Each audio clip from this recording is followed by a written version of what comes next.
Assalamualaikum warahmatullahi wabarakatuh. Hai teman-teman semuanya, perkenalkan nama saya Mila Royani, NIM 804018038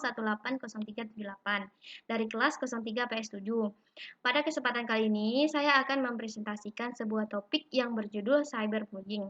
Di sini saya akan menjelaskan sedikit informasi mengenai apa itu cyberbullying, contoh perilaku cyberbullying, dampak dari perilaku cyberbullying, serta cara mencegah dan menghindari perilaku cyberbullying. Yang pertama, apa itu cyberbullying? Cyberbullying merupakan perilaku bullying yang dilakukan melalui bantuan internet atau telepon seluler yang dilakukan secara berulang-ulang dan terus-menerus, yang dapat merugikan seseorang baik secara mental, fisik, dan materi. Kemudian, apa contoh perilaku cyberbullying? Yang pertama, mengejek seseorang di sosial media. Contohnya, ada seseorang yang mengupdate status berisi konten mengejek atau menyindir seseorang. Yang kedua, membajak akun pribadi seseorang. Yang ketiga, mengirimkan pesan atau komentar kasar. Nah, ini yang sering kita temui, yang sering kita jumpai, misalnya seperti di media sosial Instagram. Ada suatu postingan yang berupa pro dan kontra. Nah, ada orang yang merasa postingan tersebut tidak benar atau tidak setuju dengan postingan tersebut. Mereka akan mengirimkan pesan atau komentar-komentar kasar yang berdampak dapat menyindir seseorang atau menyakitkan hati seseorang. Itu merupakan contoh perilaku cyberbullying. Yang keempat, menyebarkan foto pribadi tanpa izin. Contohnya, ada teman kita yang lagi makan, terus kita foto, kita post di snap WA. Nah, itu merupakan perilaku cyberbullying. Mempost foto teman kita yang lagi makan, di mana foto tersebut merupakan aibnya, kemudian kita posting tanpa persetujuan dari teman kita yang lagi makan. Kemudian menyebarkan gosip yang tidak benar. Seperti berita-berita hoax yang tersebar sekarang. Terkadang berita tersebut belum tentu benar, kita repost. Atau berita tersebut merupakan gosip, kita repost. Belum tentu gosip atau berita tersebut benar. Belum kita buktikan kebenarannya, kemudian kita sebarkan. Itu merupakan perilaku cyberbullying. Kemudian mencuri password. Misalnya, kita login media sosial kita di handphone teman kita atau di warnet. Kemudian kita lupa menghapus password. Ada orang jahat, mereka mencuri password, kemudian mereka membajak akun media sosial kita. Itu merupakan contoh dari perilaku cyberbullying. Yang kedua, dampak cyberbullying. Yang pertama, menarik diri. Menarik diri disebabkan terjadinya kecemasan atau ketakutan pada kondisi psikologis korban. Mereka tidak ragu menarik diri dari lingkungan sosial karena hal tersebut. Contoh, kasus bullying di jaringan sosial yang dialami oleh anak sekolah. Hal tersebut akan membuat sang anak depresi dan mengisolasi diri karena malu atau bahkan memilih untuk putus sekolah. Kemudian merasa dikucilkan. Cyberbullying memang terjadi di internet dan media sosial. Namun, orang-orang yang berada di lingkungan nyata sekeliling korban dapat melihatnya. Terlebih lagi, berbagai komentar jahat yang ditujukan kepada korban.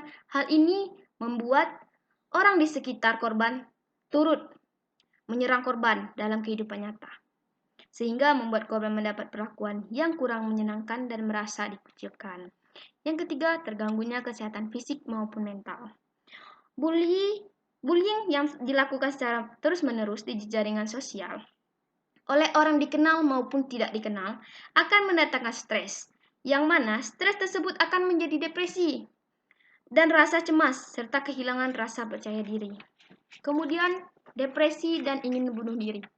Korban cyberbullying sering sekali merasa marah, takut, sedih, terluka, dan tidak berdaya. Lalu putus asa. Apabila kondisi ini terjadi berulang-ulang dan terus-menerus, semakin parah, maka akan menimbulkan rasa ingin mengakhiri hidupnya. Berikut contoh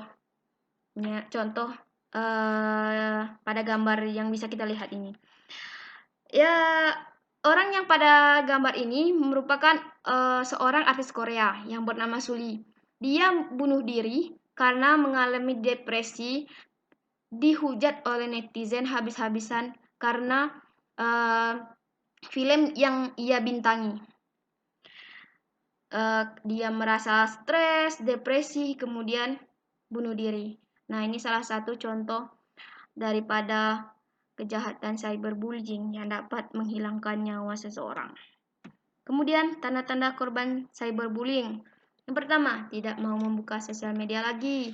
Karena setiap membuka sosial media dia melihat komentar-komentar negatif, komentar-komentar jahat, maka dia merasa trauma untuk membuka sosial media. Yang kedua, tidak ingin mengumpul bareng teman, lebih memilih menarik diri. Kemudian, tidak pede dan merasa tidak dihargai. Yang terakhir, cenderung menyendiri, tidak ingin berbaur dengan orang-orang. Kemudian, motivasi seorang untuk melakukan cyberbullying. Yang pertama, marah, sakit hati, balas dendam. Terkadang seseorang yang sakit hati maupun balas dendam, mereka tidak bisa menyalurkan kemarahan mereka secara langsung. Oleh karena itu ia lebih memilih untuk mengungkapkan perasaannya, baik marah, sakit hati, balas dendam, melalui media sosial. Yang kedua, haus keinginan untuk menyakiti seseorang. Nah, ini salah satu penyakit atau kelainan di mana timbul rasa keinginan untuk menyakiti seseorang, tapi tidak bisa dilakukan secara nyata atau tidak dilakukan secara fisik, tapi secara mental melalui media sosial. Yang ketiga, ketidaksengajaan, misalkan berupa reaksi atau komentar impulsif dan emosional. Terkadang seseorang yang terbawa suasana atau terbawa perasaan, dia tanpa sengaja mengetik komentar kasar atau komentar yang dapat menyinggung seseorang karena merasa berbeda pendapat, tidak setuju dengan argumen-argumen orang lain, maka mereka menyampaikan apa yang mereka pikirkan tanpa mereka sadari, itu membuat atau menyinggung, menyakiti perasaan orang lain. Kemudian cara mencegah cyberbullying. Yang pertama, kita harus memahami terkait cyberbullying. Kedua, mempertimbangkan foto atau video sebelum dipost. Ketiga, mengatur privasi di media sosial. Karena tidak semua hal yang tentang diri kita publikasikan. Ada privasi yang perlu kita tidak perlu kita publikasikan. Karena tidak semua orang kadang yang melihat kita di media sosial itu senang dengan kita. Terkadang mereka terlihat senang, tapi di dalam hati mereka terkadang mereka iri atau tidak suka atau benci dengan kita. Jadi semuanya itu tidak perlu dilihatkan atau dipublikasikan, apalagi di media sosial. Kemudian teliti dalam mengirim pesan. Sebelum mengirim pesan itu harus dipikir-pikir terlebih dahulu apakah pesan kita akan menyakiti atau menyinggung seseorang. Kemudian menghindari menjadi pelaku bully.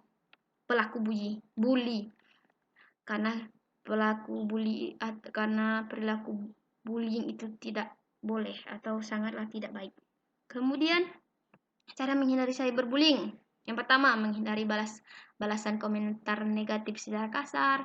Apabila ada yang berkomentar negatif, misalnya di postingan kita atau di mana, itu abaikan saja. Kalau tidak suka, hapus atau dibiarkan saja. Jangan dimasukkan ke dalam hati atau apalagi merespon. Kemudian memblokir dan mereport komentar negatif. Yang ketiga, menyadari dan memahami bahwa tidak semua orang, ini maksudnya orang, tidak semua orang memiliki pandangan yang sama, karena setiap orang itu memiliki pandangan dan sudut pandang yang berbeda-beda. Jadi kita perlu menghargai itu.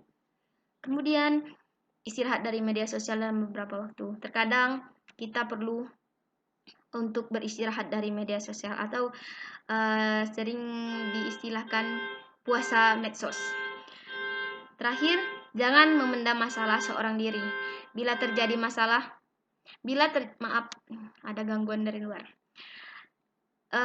Jika ada masalah, jangan dipendam seorang diri. Berusaha untuk menyalurkan atau berbagi masalah, baik itu dengan teman, keluarga, jangan dipendam sendiri. Misalnya curhat atau bercerita tentang masalah apa yang dihadapi. Jangan pernah dipendam.